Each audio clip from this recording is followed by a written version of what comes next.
आज 28 जुलाई 2020 के बाबा के आज के महावाक्य हैं। मुरली का सार है, इस बेहद नाटक में तुम वंडरफुल एक्टर हो। ये अनादि नाटक है, इसमें कुछ भी बदली नहीं हो सकता है। आज की मुरली का प्रश्न है, बुद्धिमान दूरादेशी बच्चे किस गुह्य राज को समझ सकते हैं?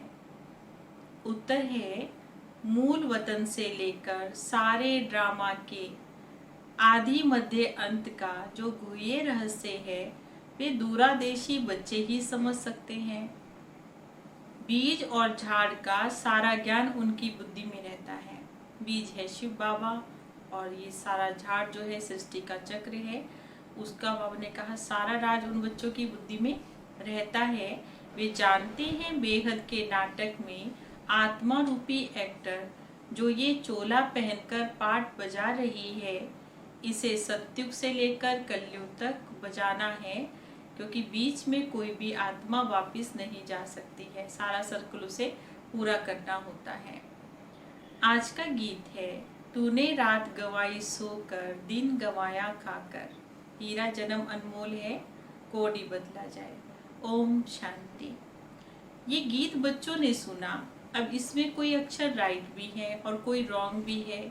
सुख में सिमरन किया नहीं जाता, दुख में सब सिमरन करते हैं। अब दुख तो सबको आना जरूर है। दुख हो तब तो सुख देने के लिए बाबा को आना पड़ता है।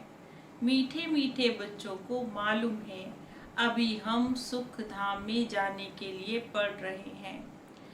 शांति धाम और सुख धाम, पहले मुक्ति, उसके बाद होती है जीवन मुक्ति। शांति धाम घर है, वहाँ कोई पाठ नहीं बजाया जाता।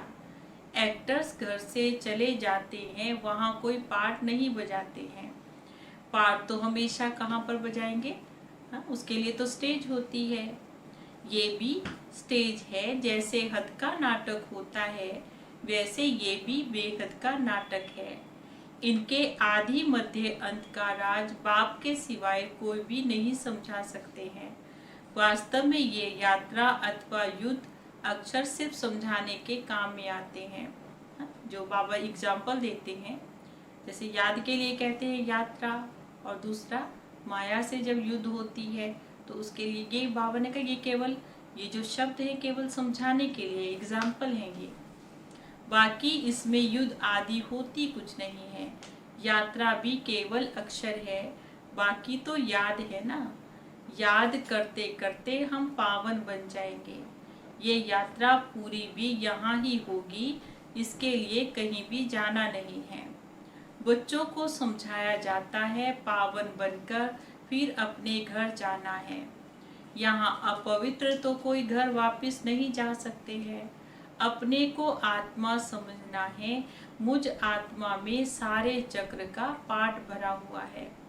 अभी वह पाठ पूरा हो रहा है। बाबा राय देते हैं बहुत सहज कि मुझे याद करो।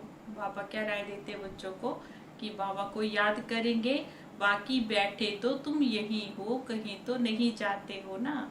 बाबा आकर कहते हैं मुझे याद करो तो तुम पावन बनेंगे। युद्ध तो कोई है नहीं, अपने को तमो प्रधान से सतो प्रधान बनाना है। माया पर जीत पानी है।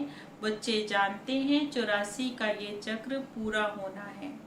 भारत ही सतो प्रधान था, उसमें जरूर फिर मनुष्य ही होंगे। जमीन थोड़े ही बदलेगी। अभी तुम जानते हो हम सतो प्रधान थे, फिर तमो प्रधान बने हैं, फिर से हमको सतो प्रधान बनना है। मनुष्य पुकारते भी हैं आकर पतित से पावन बनाओ, परंतु वे कौन हैं, कैसे आते हैं, ये कोई भी नहीं जानते हैं। अभी बाबा ने तुम बच्चों को समझदार बनाया है। कितना ऊंच मर्तबा तुम पाते हो। वहाँ के गरीब भी देखो कितने ऊंच है। जो यहाँ बाबा का साहूकार हैं, उनसे भी गरीब वहाँ पर ऊंच होते हैं। भले कितने भी बड़े बड़े राजाएं होते हैं, धन बहुत था, परंतु है तो भिखारी ना। इनसे वहाँ की साधारण प्रजा भी बहुत अच्छी होगी। बाबा सत्यु के लिए बात कह रहे हैं कि यहाँ भले कितने भी बड़े राजा हों, लेकिन जो सत्यु में साधारण प्रजा है वो भी उन राजाओं से ऊंची है, क्योंकि उनके अंदर पवित्रता है। बाबा बच्चों को फर्क बताते हैं। रावण का परछाया आने से तुम पतित बन जाते हैं। निर्विकारी देवताओं के आगे अपने को पतित कहकर माथा जाकर के टेकते रहते हैं। बाबा यहाँ आते हैं तो फट से हम बच्चों को क्या करते हैं, ऊंच चढ़ा देते हैं। ये सेकंड की बात है। अभी बाबा ने तुम बच्चों को तीसरा नेत्र दिया है, सो भी ज्ञान का। तुम बच्चे दूरादेशी बन जाते हो, क्योंकि दूर देश से आने वाले बाबा हम बच्चों को ये नॉलेज देते हैं। ऊपर मूल वतन से लेकर सारे ड्रामा का चक्र तुम्हारी बुद्धि में याद है।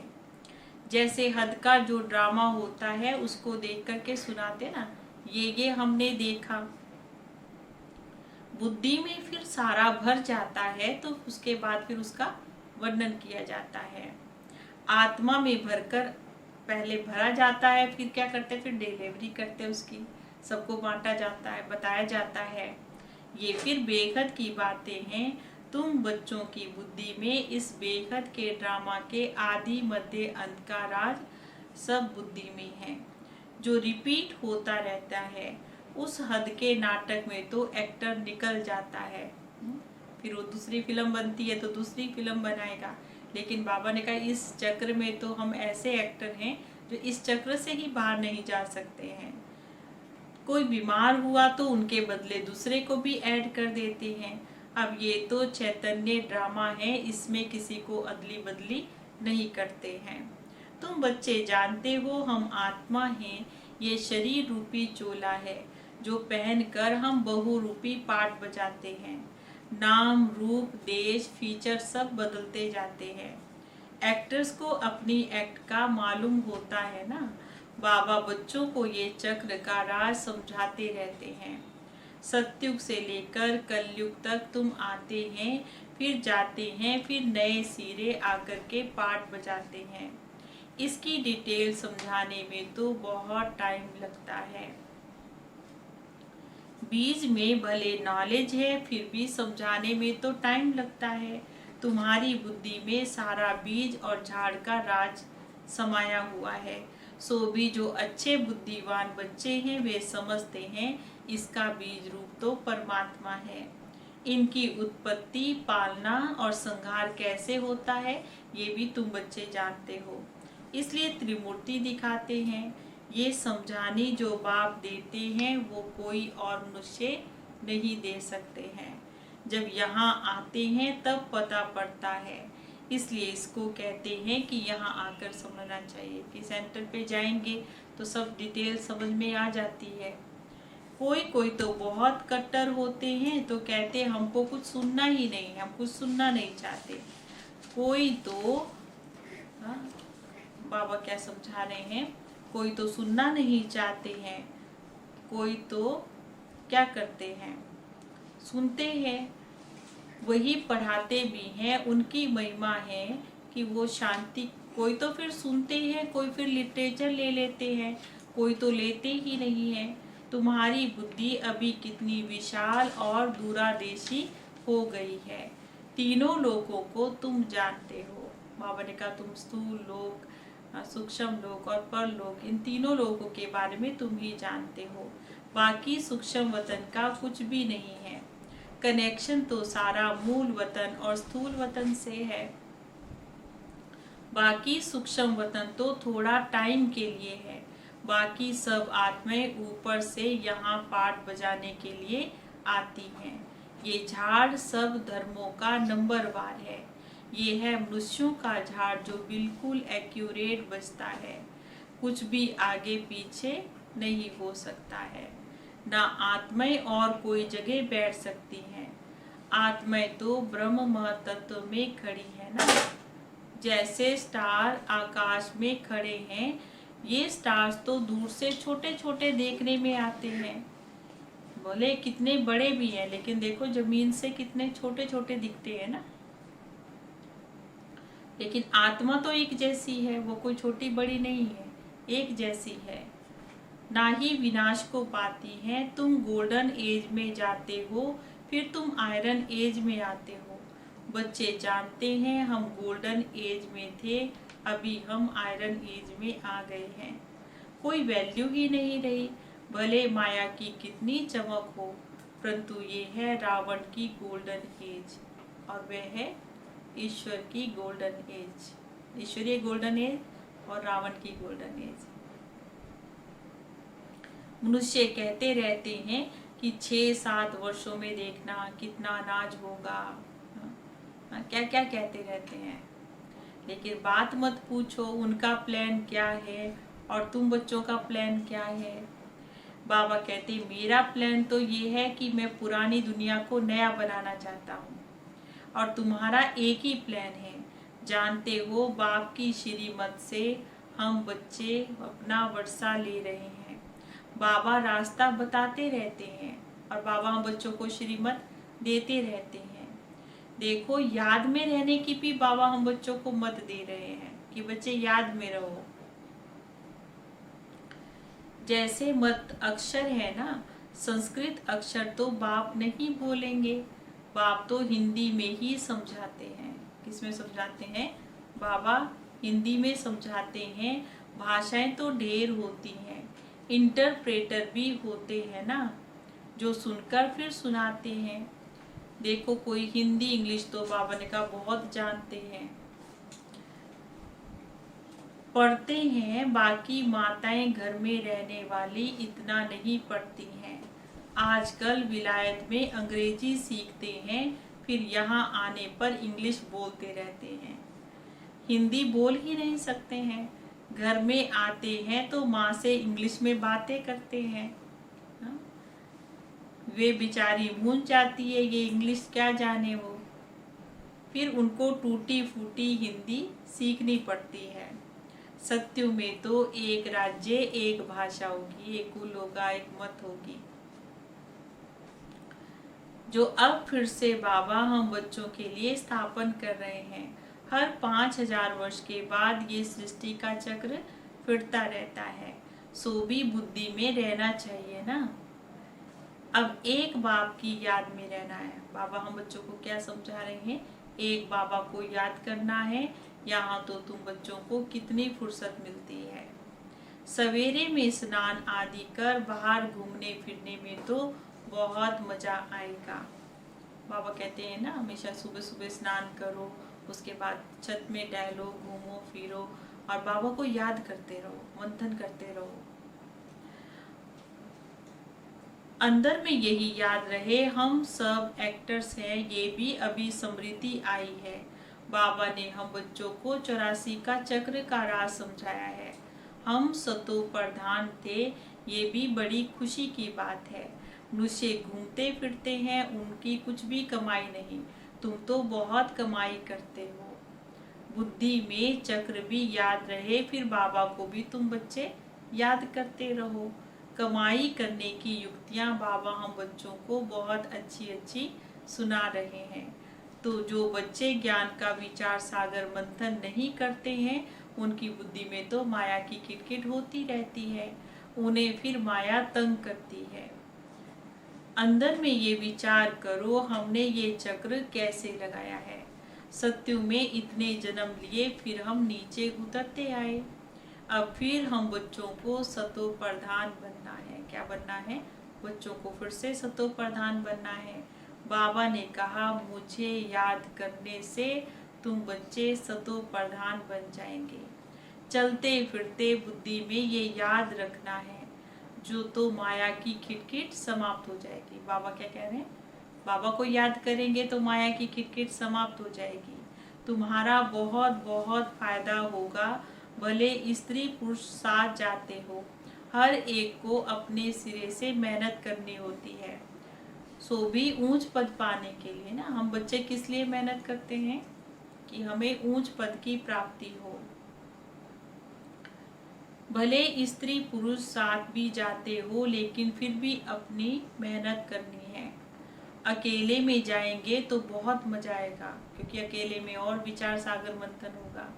अपनी ही धुन में रहेंगे, अगर साथ में कोई होता है तो बुद्धि इधर उधर घूमती रहती है तो बहुत सहज, बगीचे आदि तो सब जगह हैं। इंजीनियर होगा तो उसकी तो बुद्धि में चिंतन चलता रहेगा कि यहाँ पुल बनानी है, ये करना है। बुद्धि में कितने प्लान आते हैं। तुम भी घर में बैठो, फिर भी बुद्धि उस तरफ लगी रहनी चाहिए। बाबा क्या कह रहे हैं, तुम घर बैठे हो तो भी बुद्धि तुम्हारी बाबा की तरफ लगी रहे, ये आदत रखो तो तुम्हारे अंदर ये चिंतन चलता रहेगा। पढ़ना भी है, धंधा आदि भी करना है, बूढ़े जवान बच्चों आदि सबको पावन बनना है। आत्मा को अपने बाबा से वर्षा लेने का हक है, तो उसके लिए तो मेहनत करनी होगी। छोटेपन में भी बच्चों को भी ये बीज डाल देना चाहिए। भले बाबा ने कहा आपके घर में छोटे बच्चे हैं, ये नहीं समझो कि छोटे बच्चे हैं तो उनकी थोड़ी है अभी उम्र ज्ञान सुनने की। बाबा ने कहा छोटे बच्चे हैं तो छोटे बच्चों को भी तो बाबा से वर्षा मिलना चाहिए ना, तो उनको भी ज्ञान देना चाहिए। आध्यात्मिक विद्या कोई भी नहीं सिखाते हैं, तुम्हारी ये जो आध्यात्मिक विद्या है ये तुमको बाबा ही पढ़ाते हैं। उन स्कूलों में तो जिस्मानी विद्या मिलती है और वह है शास्त्रों की विद्या। ये फिर रूहानी विद्या है जो तुमको भगवान पढ़ा रहे हैं। इनका किसी को भी पता नहीं है। इनको स्पिरिचुअल नॉलेज कहते हैं। जो रूह आकर के पढ़ाते हैं ना, उनका और कोई नाम नहीं रखा जा सकता है। ये तो स्वयं बाबा आकर के पढ़ाते हैं। भगवानुवाच है ना, भगवान एक बार इस समय ही हमको आकर के समझाते हैं।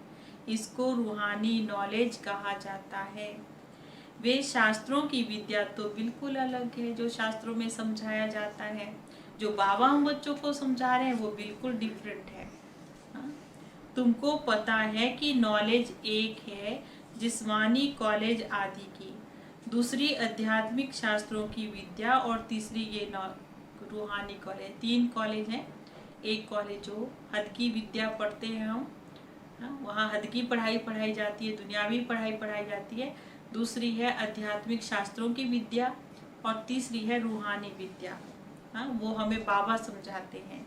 वे भले कितने भी बड़े बड़े डॉक्टर आदि फिलॉसफी हैं, परंतु उनके पास शास्त्रों की ही बातें हैं। तुम्हारी ये नॉलेज तो बिल्कुल अलग है।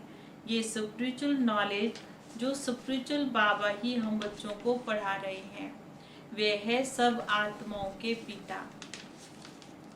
वही हम बच्चों को पढ़ा रहे हैं।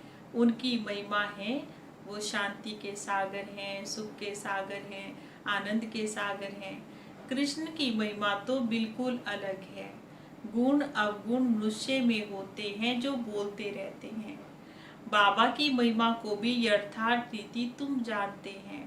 वे तो सिर्फ तोते मुआफी गाते रहते हैं। बाबा ने कहा वो जो भी सुनाते हैं वो क्या करते हैं, जो सुनते हैं उसको रट करके औरों को भी सुनाते हैं, अर्थ कुछ भी नहीं समझते हैं। तो बच्चों को बाबा राय देते हैं अपनी उन्नति कैसे करो, पुरुषार्थ करते रहेंगे तो पक्का भी होता जाएगा। फिर ऑफिस में काम करते समय भी बाबा को हम याद करते रहेंगे, फिर वही याद आएगा ना जो हमारी बुद्धि में भरा होगा। ईश्वर की स्मृति रहेगी, माया की स्मृति तो आधा कल्प चलती आई है। अभी बाबा हम बच्चों को यथार्थ रीति समझा रहे हैं। अपने को देखना है, हम क्या थे, कैसे थे, कहाँ से आए। अब बाबा ने कहा फिर हमको बाबा देवता बना रहे हैं। ये भी तुम बच्चे नंबरवार पुरुषार्थ अनुसार ही जानते हैं। पहले पहले भारत था, भारत में बाबा आते हैं पाठ बजाने के लिए। तुम भी आदि सनातन देवी देवता धर्म के हो। तुमको पवित्र बनना है, नहीं तो पिछाड़ी में आएंगे, फिर क्या सुख पाएंगे। बहुत मेहनत करते हैं, फिर भी कोई विरले ही हैं। बाबा का इतनी मेहनत करते फिर कोई विरले ही निकलते हैं। लेकिन थकना नहीं है, मेहनत तो करनी है। मेहनत के बगैर तो कुछ भी नहीं मिलेगा। बाबा ने कहा अगर मेहनत नहीं करते तो कुछ नहीं मिलने वाला। प्रजा तो बनती रहती है। बाबा बच्चों को उन्नति के लिए युक्तियां बताते हैं। बाबा बच्चों को क्या समझा रहे हैं, कैसे उन्नति करनी है, ये बाबा बच्चों को समझाते हैं। बच्चे अपनी उन्नति करनी है तो सवेरे सवेरे स्नान आदि कर एकांत में जाकर चक्कर लगा करके बैठ जाओ, क्योंकि एक तो बाबा ने कहा कि वॉक भी हो जाएगी, उससे शरीर तंदुरुस्त रहेगा, बाबा को याद करने से मन तंदुरुस्त रहेगा, तो दोनों ही फायदा हो गया ना। बाबा भी याद पड़ता रहेगा और ड्रामा का राज भी बुद्धि में रहेगा। इसमें कितनी कमाई है, ये है सच्ची कमाई। वह कमाई पूरी हो, इस कमाई का चिंतन करते रहना है।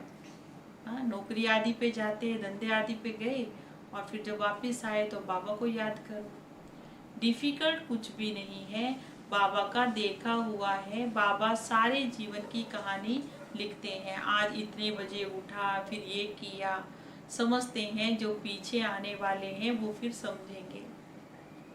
जैसे बड़े बड़े मनुष्यों की बायोग्राफी पढ़ते हैं ना, बच्चों के लिए लिखते हैं, फिर बच्चे भी घर में अच्छे स्वभाव के होते हैं।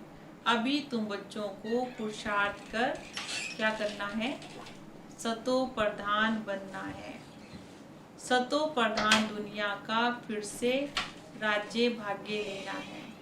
तुम जानते हो कलप कलप हम राज्य लेते हैं, फिर हम ही गंवा देते हैं। हम ही राज्य ले रहे हैं, फिर हम ही क्या कर रहे हैं, गंवा रहे हैं।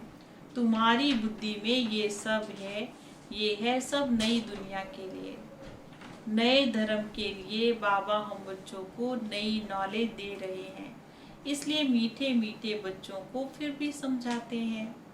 जल्दी जल्दी पुरुषार्थ करना है, क्योंकि इस शरीर पर कोई भी भरोसा नहीं है। बाबा क्या कह रहे हैं, इस शरीर पर कोई भरोसा नहीं है। बाबा को याद करते रहना है। आजकल तो मौत बहुत इजी हो गया है, वहाँ अमर लोक में ऐसी मृत्यु कभी होती नहीं है। यहाँ तो देखो बैठे बैठे ही मर जाते हैं, पता ही नहीं चलता। इसलिए बाबा कहते हैं अपना पुरुषार्थ करते रहो, जमा करते रहो। अच्छा, मीठे मीठे सिकिलडे बच्चों प्रति माता पिता बाप दादा का याद प्यार और गुड मॉर्निंग। रूहानी बाप की रूहानी बच्चों को नमस्ते। हम रूहानी बच्चों की रूहानी बाबा को नमस्ते नमस्ते नमस्ते जी। गुड मॉर्निंग बाबा। धारणा के लिए मुख्य सार है। धारणा की मुख्य पॉइंट्स हैं, बुद्धि को ज्ञान चिंतन में बिजी रखने की आदत डालनी है। बुद्धि में ज्ञान चिंतन में बिजी रखने के लिए क्या करना है, आदत डालनी है। जब भी समय मिलता है एकांत में जाकर के विचार सागर मंथन करना है। जब भी समय मिले एकांत में बैठ करके विचार सागर मंथन करो, बाबा को याद करो, सच्ची कमाई को जमा करो। और दूसरी पॉइंट है, दूरादेशी बनकर इस बेहद के नाटक को यथार्थ रीति समझना है। सभी पाठधारियों के पाठ को साक्षी होकर देखना है। सभी पाठधारियों के पाठ को साक्षी होकर देखना है। और आज का वरदान है, मास्टर ज्ञान सागर बन। मास्टर ज्ञान सागर बन, गुडियों का खेल समाप्त करने वाले समृद्धि सो समर्थ आत्मा भव। जैसे भक्ति मार्ग में क्या करते हैं, मूर्तियां बनाते हैं, पूजा करते हैं, उसके बाद क्या कर देते हैं, उनको डुबो के आ जाते हैं। तो आप उसे गुड़ियों की पूजा कहते हैं, क्योंकि वहाँ पर उनको मालूम नहीं है कि क्या ऑक्यूपेशन है। फिर उनको डुबोकर आते हैं। ऐसे आपके सामने जब भी कोई निर्जीव, असार, ईर्ष्या, अनुमान, आवेश आदि की बातें आती हैं और आप उनका विस्तार करके अनुभव करते भी हो और दूसरों को कराते भी हो, तो यही सत्य है। तो ये भी जैसे उनमें प्राण भर देते हो। फिर उन्हें ज्ञान सागर बाबा की याद से, किससे, ज्ञान सागर बाबा की बातों से बीती को बीती करो और स्व उन्नति की लहरों में डूब जाओ।